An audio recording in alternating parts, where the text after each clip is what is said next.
जो थक कर बैठ जाते हैं उन्हें मंजिल नहीं मिलती। मुस्लिम रिजर्वेशन को लेकर लॉन्ग मार्च पर निकले मालेगांव के रुकन असेंबली आसिफ रशीद शेख से हम बात करते हैं कि उनका क्या मुतालबा है, वो क्या चाह रहे हैं, पिछली सरकारों ने क्या दिया, मौजूदा सरकार से उनकी क्या डिमांड है। आसिफ भाई, ईटीवी भारत में आपका खैर मकदम है।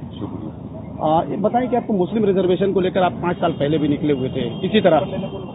इसके लिए 2013 में भी हम लोगों ने 300 किलोमीटर का पैदल मार्च किया था मुंबई, और सरकार दबाव में आई और हमारी मुतालबे को मंजूर की और मुसलमानों को 5% तालीम में और सरकारी नौकरियों पर रिजर्वेशन दिया गया।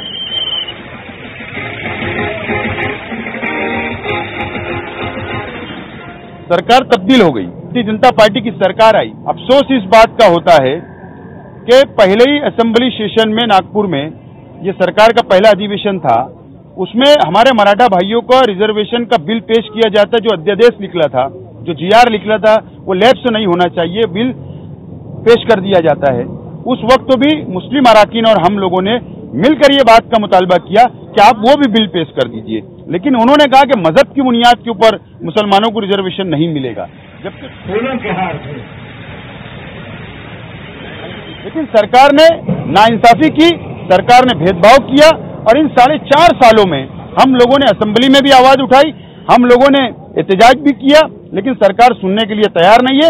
इसीलिए आज हम लोगों ने मुस्लिम रिजर्वेशन फेडरेशन के बैनर तले गैर सियासी तौर पर भिवंडी से आजाद मैदान तक लॉन्ग मार्च करने का फैसला किया। पिछला जो सेशन हुआ असेंबली का, उस वक्त वजीर आला साहब ने हाउस में ये बात कही थी कि हम लोग के ऊपर जल्द फैसला करने वाले हैं, हम लोग मुसलमानों को जो जो जातियां बैठ सकती है हम लोग उसका बाकायदा सर्वे करवाएंगे और हम करेंगे, लेकिन उसके ऊपर सिर्फ बात जुमला रह गया।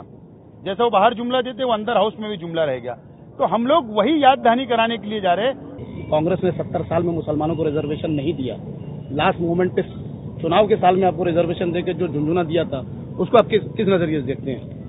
ऐसा है कि ये बात बिल्कुल सच है कि बहुत पहले दे देना चाहिए था, लेकिन हम लोगों को जो रिजर्वेशन मिला, मैं समझता हूं देरी जरूर हुई है, लेकिन कांग्रेस पार्टी ने दी थी, और मैं समझता हूं कि सिर्फ ये बिल बनाकर जो पेश नहीं कर सकी थी क्योंकि सेशन नहीं हो पाया था, इसलिए इलेक्शन लग गया था, वो अगर हो जाता तो ये नौबत हमको नहीं आती कि एहतजाज करना पड़ता है।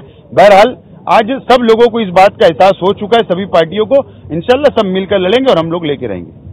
ये थे हमारे साथ आसिफ रशीद शेख, जो बता रहे थे कि मुस्लिम रिजर्वेशन को लेकर कांग्रेस की क्या भूमिका थी, मौजूदा सरकार की क्या भूमिका है। मुंबई से दानिश आजमी, ईटीवी भारत।